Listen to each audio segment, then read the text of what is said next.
Hello and welcome to a special episode of the Retain podcast. We are joined today by Robin Fisher Roffer, founder and CEO of Big Fish, a pioneer in strategic storytelling who has spent decades providing rocket fuel behind of the world's most admired brands. She has also launched and evolved major media brands, written multiple books on personal branding and fearless leadership, and recently reinvented her own career to serve individuals directly through intimate branding retreats in Santa Fe and her Plenty of Husbands podcast.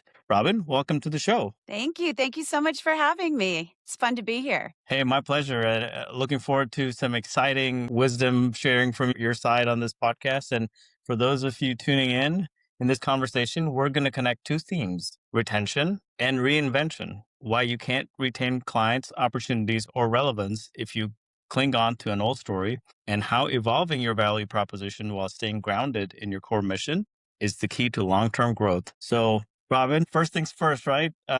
If somebody asks you, what do you do today? How do you describe your world now between Big Fish and your Santa Fe intensives, your travel, storytelling, and your podcast? I guide you to write the greatest travel, love story, and career story. And I do that through podcasts, keynote speaking, running workshops, and my books. So the through line is the storytelling. Awesome. Can you walk us through your earlier chapter working with big media and entertainment brands to your decision to pivot away from giant corporations to focus on individuals, and what prompted this reinvention? Well, when I was about 30 years old, I was working for Ted Turner at Turner Broadcasting. I was the director of advertising and promotion for Turner. I worked on Ted's floor where he lived with Jane Fonda and was so inspired by his innovation, his ingenuity. And I knew that I had to leave, despite the fact that I had gotten promoted a couple times during my early career there. I had promised my father, who was an ad man, that by the age of 30, I would start my own agency. And he had his own agency out of our house. We were two kids growing up with a single dad. And so I learned the business from my father starting at the age of 11. And I was always going to have my own agency. That was my father's dream for me, and it became my dream. And so I brought Turner in as my first client. They remained my client for 33 years. And so as they were bought and sold by different companies, I retained their trust and I was their storyteller on all their brands. And most importantly, I wrote the speeches for Chief Revenue Officer, the CEO, and different executives inside the corporation and talent, along with so many other networks. I mean, I was also working for Fox Networks Group, which included Fox Sports, Fox Broadcasting, National Geographic, and FX. I was working on the Food Network brand, the HGTV brand, any brand you ever heard of in media and entertainment, I have touched. And it was all because my father made this bet with me that I would become a leader of my own agency by the time I was 30 years old. So that's my origin story. Ted Turner just died, and it's become full circle to me what an impact he had on my life and a kind of executive that I would become both inside, because I was often embedded in these companies, and outside as a consultant. Wow. Yeah, that's quite an awesome journey. And I can't wait to unpack the learnings from it. So now you talk about helping people live their greatest career, travel, and love stories. What's the thread that ties that mission back to your roots when it comes to brand strategy? Well, great stories are based in a simple truth. So, in creating the story for you or your company or a large corporation, it all has the same methodology, and it's called the messaging hierarchy. So, at the top is your governing thought, what you want people to believe when they walk away from you. They've finished a conversation with you or you've pitched them. What is the one thing that they're going to remember about you? And then underneath that is the three reasons why. Why should I work with you? Or why is this the life you want to live? And then underneath that are all the reasons to believe. Okay. So that same storytelling structure is what I employ, whether it's just you in a workshop with me and we're going one on one, I'm going to say, what is your mission? Why are you here? What is your purpose in the world? So my mission now in is to guide you to write, tell, and live your greatest story, right? We said that, whether it's travel, love, or career. For the love story, my mission is to inspire women in midlife to believe they can love again. So each one of my areas of expertise and focus has this governing thought, this big reason why. And then underneath it is the three ways I do it. It could be the what, why, how. It could be the benefits, the three benefits of working with me. If you travel with me, if you work with me on your love life, if you work with me to reinvent yourself or reinvigorate your career or figure out what you need to do next, I will have those three reasons why I'm the person you should be working with. So the storytelling structure is the thread that goes through all of these different areas. And it doesn't matter how big your company is, or if you're just an individual, or you're a massive global corporation, which is what I worked with up until a year ago when I reinvented myself to be no longer B to B, but B to C, right? Just working with consumers and the public. Nothing's really changed in that structure because it is bulletproof. It is ironclad. When you have a great story that you can tell somebody in 7 words or less, and then go further to the 30-second mark, you are really in your vein of gold. And if you can't do that, then you will fail. Absolutely. And with this deliberate move from the B2B to the B2C side, right? What do you see in the market that told you that people needed this personal branding and reinvention more than ever now? And how does this show up at your workshops? Well, the boomers are aging out of their jobs. And so they need to know. And because of science, we can live a long life. So if you finish at 60 or 65, and people are retiring even younger than that because they've made a great deal of wealth because of the way that the boomers invested, the participation they had in the markets, and the way that they've bought real estate. They've done really well. So they have the freedom. And I call this middle age in life freedom finally. They finally have the freedom to do what they want, but they don't know what they want to do. They know they want to put some scrapbooks together, go on some trips and learn how to play pickleball and maybe pick up the guitar and Sure. some Spanish. But they don't know why they're here and what their purpose is now. So after they've gotten themselves into all those hobbies, they've cleaned out the closets and the basement and the garage, they say, I don't have any purpose. I don't know. I know that I still have so much energy and wisdom and so much to give, but I don't know what to do. And that's where the mission work comes in. We go back to, okay, well, who are you now? How would you describe your mission? Why are you here? What is your purpose? And then how can you execute on that every day? And it doesn't necessarily mean getting a new gig, getting a new job, or starting a company. It could just be how you want to live your life. Maybe you want to now live your life as an artist. My mission is to live my life as an artist. Okay, what's that look like? And what's the intention Huh. behind it? And where will you go? And that's your filter for the things that you want to do. Or it could be starting a nonprofit or starting a family office or starting a foundation. There's all different Sure. things, or your own business or your own coaching practice. And every one of those needs a story around it. Yeah. Mm. It reminded me of the concept of innings in baseball, right? You finished one, you've gone to the next one, you got the one after that. I think it's very relatable from as a somebody that follows sports, the way you put it, because maybe their first innings was the first 5 years of their career, then the next one was the next five, and then by the time you get halfway through the game, you kind of know, hey, am I good?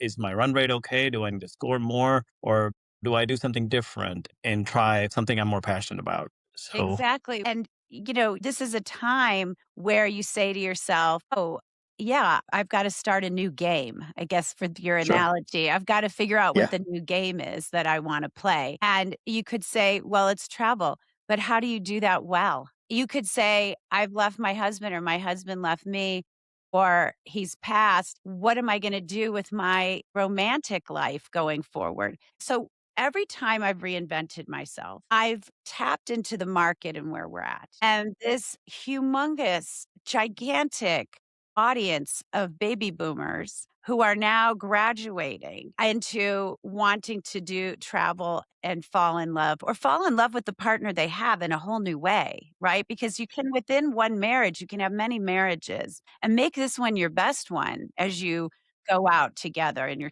in your third act.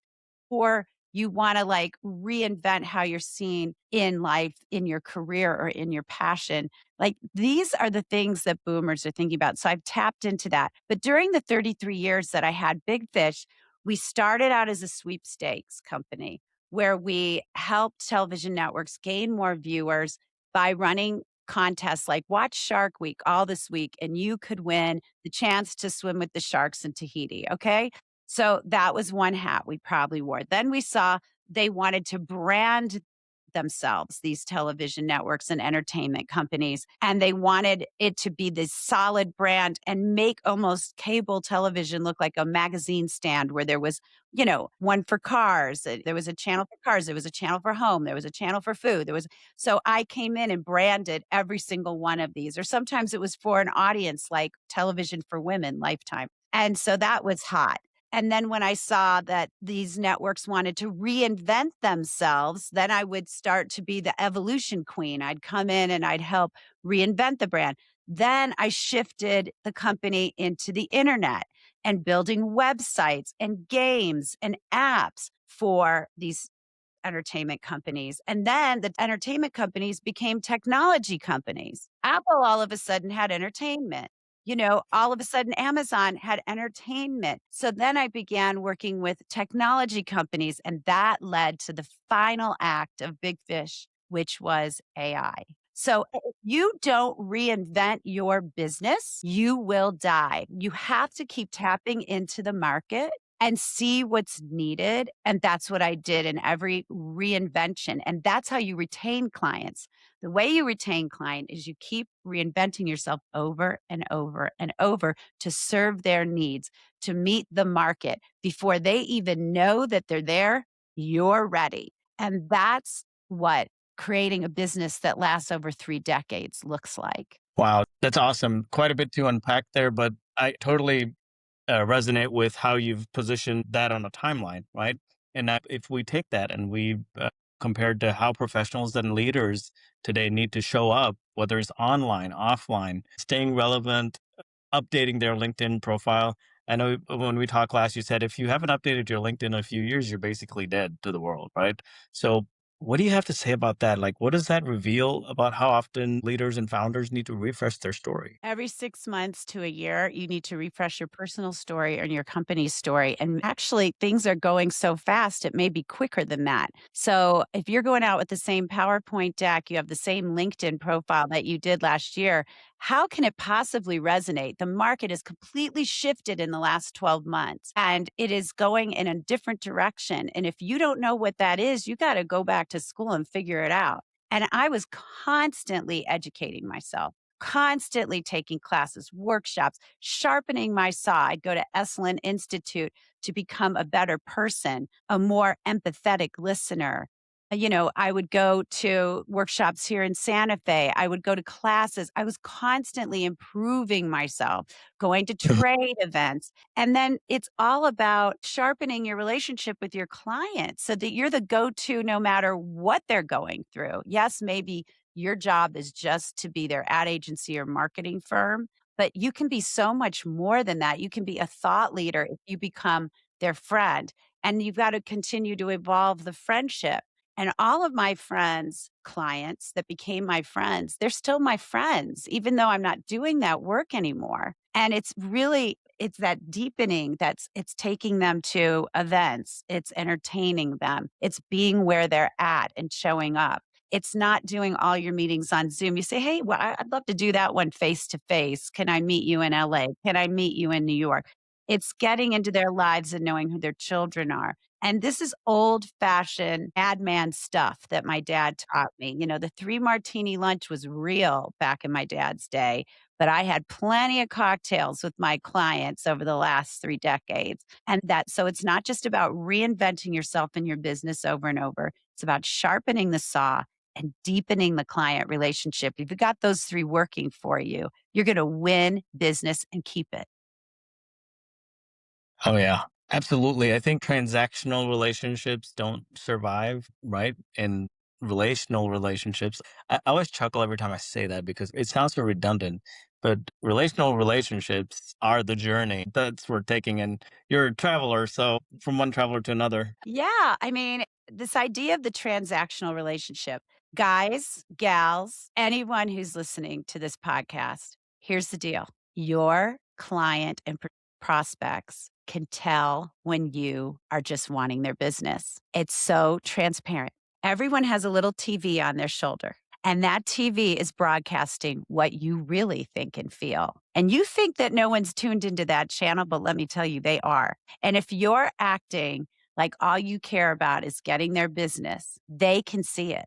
You think you're wearing a mask of the good guy or the good person that is wanting the business, that's just there for in service. You think they just want me to be in service to them. No, no, no, no, no. They can see if all you want is dollars and cents. So that transactional versus the relational is really important. You have to come from a place of service and not sales. And that is really important. You build this relationship, you show how in service you are to their needs, the money will come. That's how it works. Absolutely. In terms of, I'm sure we've got folks interested now that we're talking about reinvention and what they need to do. But if we were to take a little sidestep and start thinking about balance, right? How do you personally balance this a stable core with an evolving story? Well, you have to always go to the mission.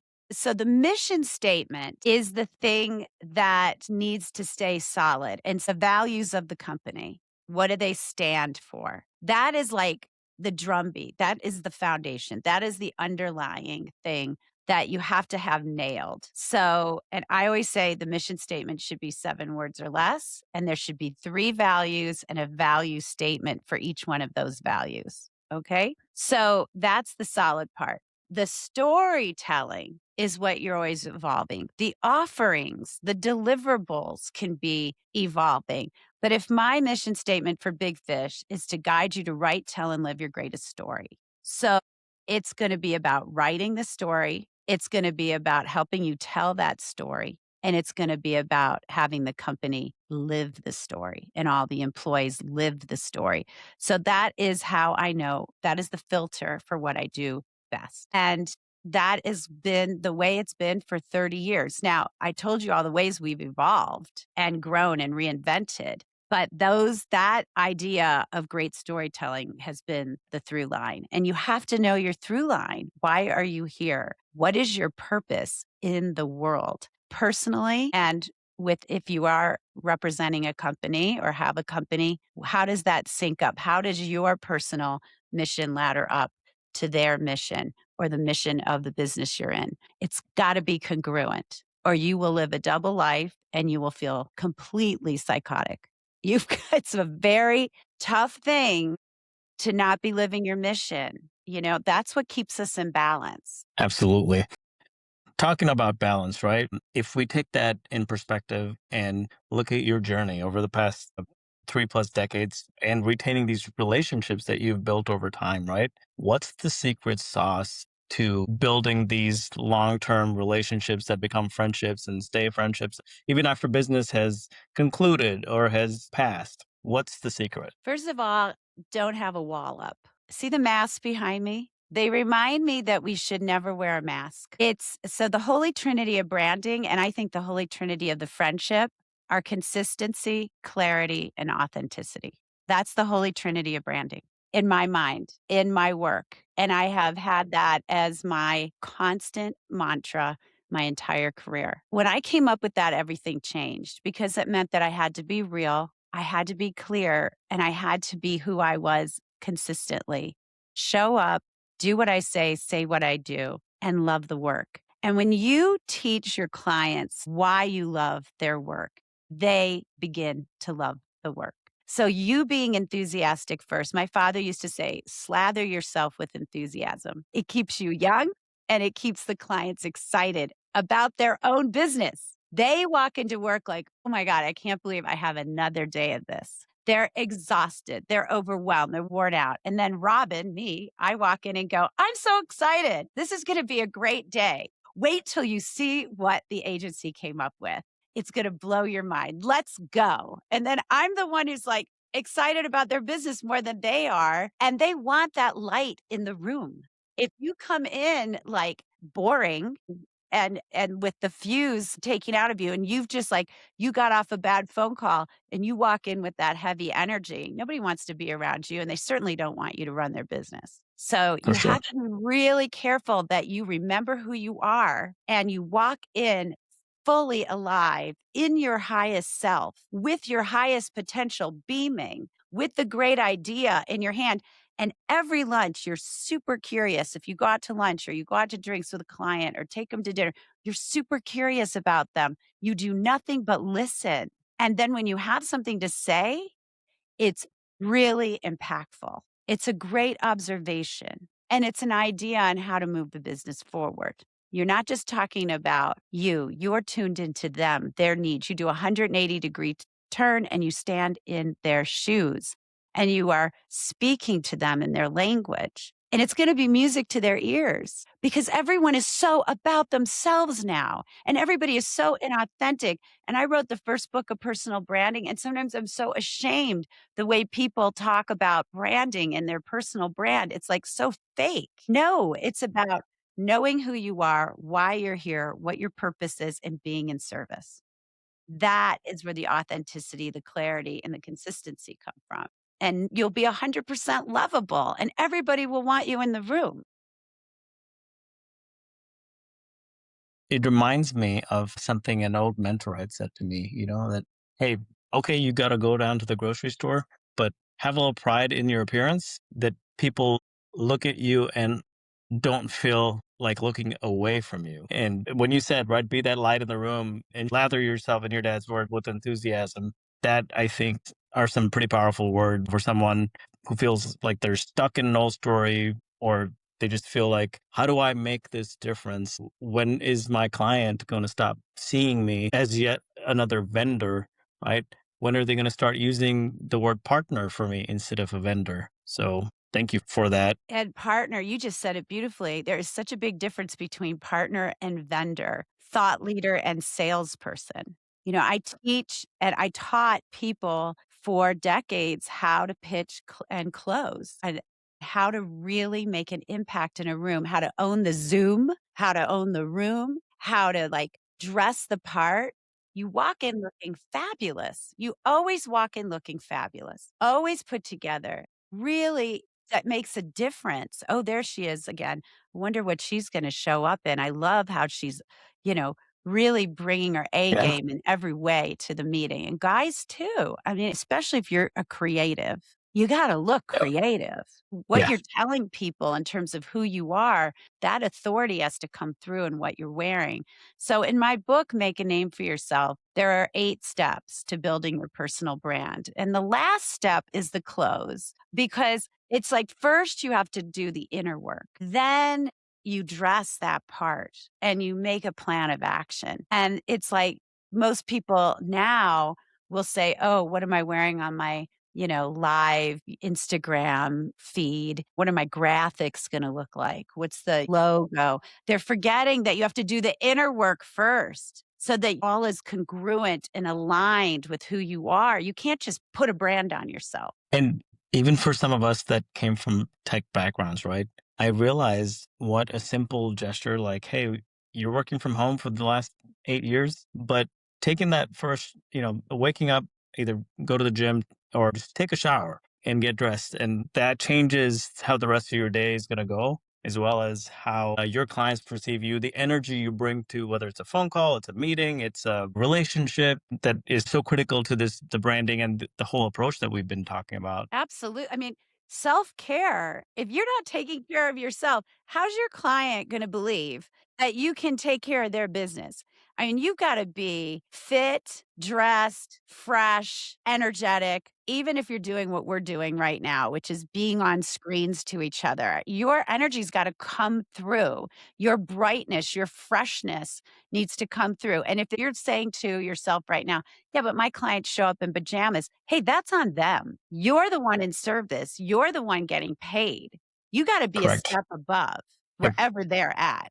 Don't meet them where they're at, be above where they're at so they can Yep. count on you to bring the energy up and ignite them because they're so tired. That's why they brought you in the first place because they can't do it all themselves anymore. It's too much. Absolutely. With all the job cuts, with all the mergers and acquisitions, every single person that's on the other side of the desk has had it.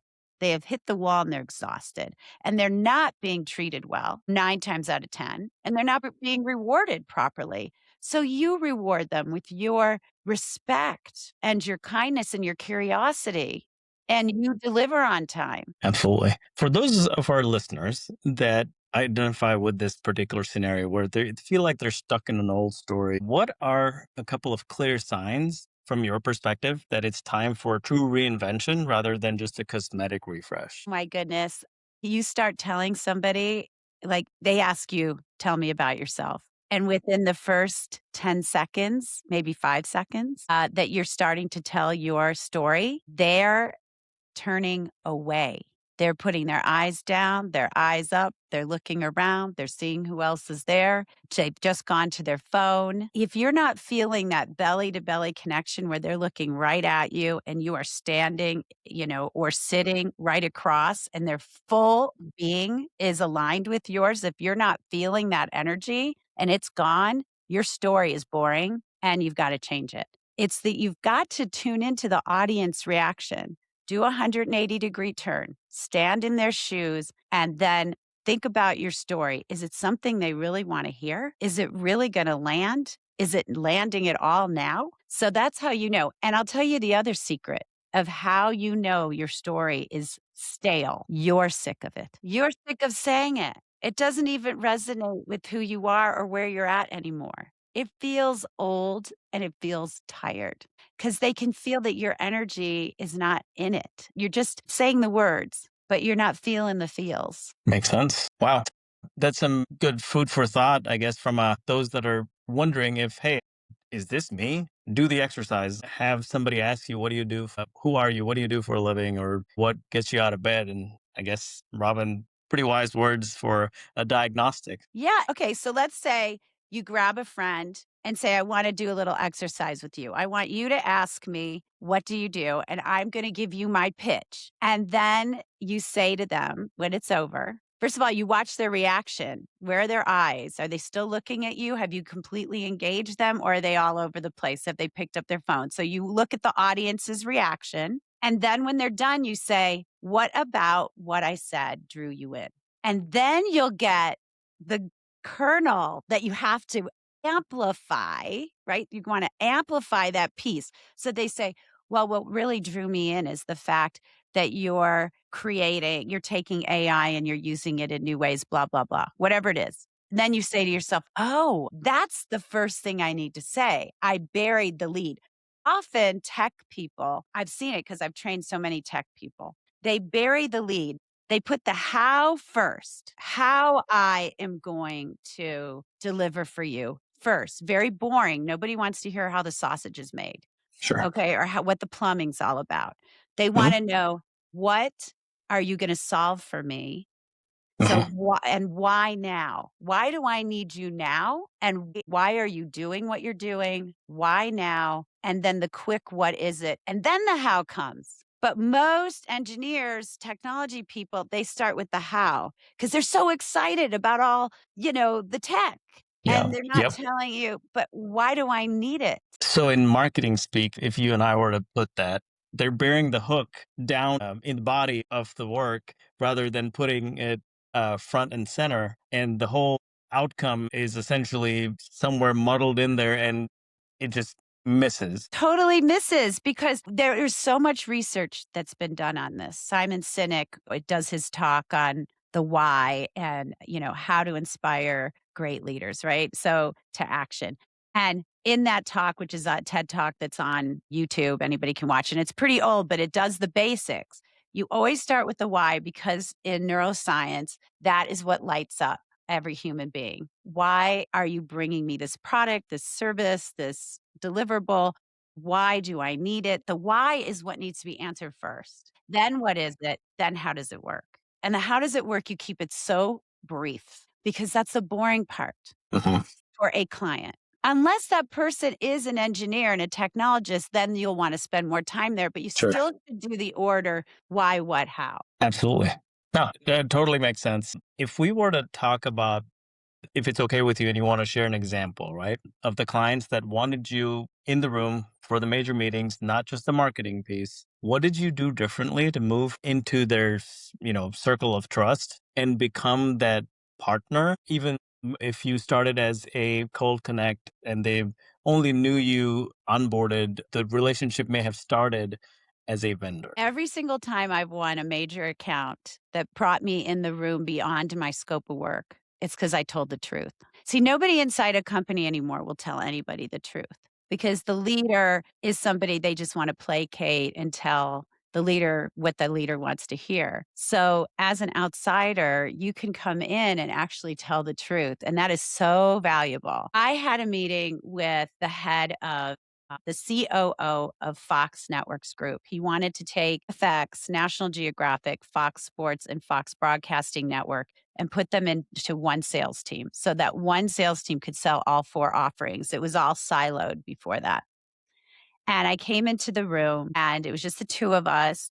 And the meeting had been set up by the president of digital for Fox Broadcasting. And so I came in highly recommended, but I still had to win the day, right? So I'd never met this man before. He had this gorgeous, spacious office at the Fox studio. I sat with him and asked him, what is keeping you up at night? And then you close your mouth and all you do is listen. Mhm. That meeting could go for an hour without you talking again. If you are a good listener and you pay attention and you say things like, aha, so what I heard you say is that having siloed sales teams has become problematic and it's inefficient. Did I get that right? And he'll say, yes. And you say, tell me more about that. So all you're doing is Sure. repeating back what you're hearing. So then at the end of the meeting, when he was all done, I said, I'd be thrilled to help you create this brand for this new sales organization, a new go to market strategy, and a pitch deck, and train all your salespeople on how to use it. And he said, wow, that's really great. You could do all that? And I said, absolutely, I could do all that. And as I started, and he said, well, it was really nice to meet you. Let me mull this over. And I walked out of the office. I put my hand on the door and I looked back in at him and he was standing up, waving goodbye. And I said, it really was so wonderful to meet you. I hope you give me this project. I'd be so honored to do this collaboration with you. And then he looked at me and he said, well, I have one question for you. And then he named the name of somebody very high up in the company that he knew I had worked with at Fox Digital. And he said, what do you think of that guy? And I said, I think he's an asshole. And he said, you're hired. So Truth. I took a chance, but I told the truth. I was clear. I was authentic. And consistently, I would go and tell him the truth for the next 4 years as we successfully built out the operation. And I would get the That's awesome. projects over and over again because I would sit and he brought me in on everything, not just the marketing, everything, because no one would tell him the truth. But I could. Yeah. That was my job as a consultant, as the outside service provider. It is your job to tell the truth. If you're inside the organization, it's tricky. You could get fired. But if you're outside, they're counting on you. And you can get to know what your client wants to say that they can't say because they're inside. And then you say it. But it was really Laura who wanted me to say it, who's my client, to her boss. See, so you can even be the conduit to the truth. You were the messenger, I can essentially. be the messenger. Let him shoot Yeah. me or get mad at me, but he won't because he's paying me gobs of money to tell the truth. Right. Right. I love it. This is a great story. It's definitely going to make the highlight reel. Oh my God, I could tell you so many stories where I told the truth. I can't even begin, but it makes the client feel they can trust you because they know Absolutely. you're taking a risk that others won't. Yeah, for sure. So, in the bigger picture of things, right, you've intentionally blended travel, love, and career into one narrative. Where do we go from here, right? How is that building that kind of life and content become a retention strategy? Or is it a retention strategy, or is it the next stage to set for the next inning? Yes, it's a stage to sex for the next inning, but I'll tell you what it does. So I have a website called Wonder Road Travel that I built with my daughter during COVID, and we populate it every month with new travel blogs that have beautiful pictures, and they have links to every cool restaurant and where what hotel you should stay. It's like you don't even need a travel agent. You literally can just go to any of those blogs that we posted and plan an entire trip. And believe me, we've curated it, we've vetted it, we made sure it was the best of the best and at prices that make sense. Okay. So that's one way I keep up with my former clients and everybody on LinkedIn because I say, hey guys, there's a new place that Bacalar, Mexico's next. You've never heard of Bacalar, Mexico, but I'm going to tell you why it's your next destination. Click here, go check it out. And they're staying in touch with me. Okay. So I'm building a platform there. Then on the love side, I have plentyofhusbands.com. I've had plenty of husbands, three, in fact. So divorced and now with my partner, Brian, for 9 years. So I'm helping people tell their greatest love story. Go to plentyofhusbands.com. I have my podcast. So on all my socials, which has all my clients, former clients, and all my friends and my family, I'm keeping in touch by having a weekly podcast every Wednesday. We post it. Okay. Plenty of husbands. And then on the career side, on bigfishmarketing.com, if you go under live, which is about living your greatest story, there's a whole website piece on workshops, and you can get a private workshop with me. And that's about you reinventing yourself for this next act in your life or coming to me with your narrative and we make it great. We reinvent you and the business you want to be in or the way you want to live your life next. We figure it all out. And I do that all the time here in Santa Fe at my home or at Modern Elder Academy, where we do group workshops. So there's three ways to start to reinvent your story, reinvigorate your life that all touches my former clients and my friends. So I get to retain those relationships and hopefully build on them because they're participating in these different areas. That's great. I was going to ask you that as we get towards the end of the podcast, but you kind of took that and answered it. So appreciate that part. So people know how to get a hold of you, where to reach you. If something about this podcast rang a bell with them and they said, hey, I think that's me. I think I need to do this. That's perfectly how we can get them in touch with you. And I'll be sharing your links in the description of the podcast as well. Yeah. And then if they want to just read my books, they can go on Amazon. If you go under Robin Fisher Roffer, all three of my books that are published right now come up. So Make a Name for Yourself, the first book ever written on personal branding. It's strong enough for a man, but it's made for a woman. And so it's a really definitive guide. And then I have The Fearless Fish Out of Water. So if you are somebody that thinks different, looks different, or is from a different country, this is your Bible for figuring out how to fit in without blending in, how to stand out and use what's different about you for your advantage. And then the last one is No Fear Career for all of you that are shaking in your shoes. You're in a company and it's fear driven every day. How do you fearlessly go to work? So those are all on Amazon. Well, awesome. This has been really great.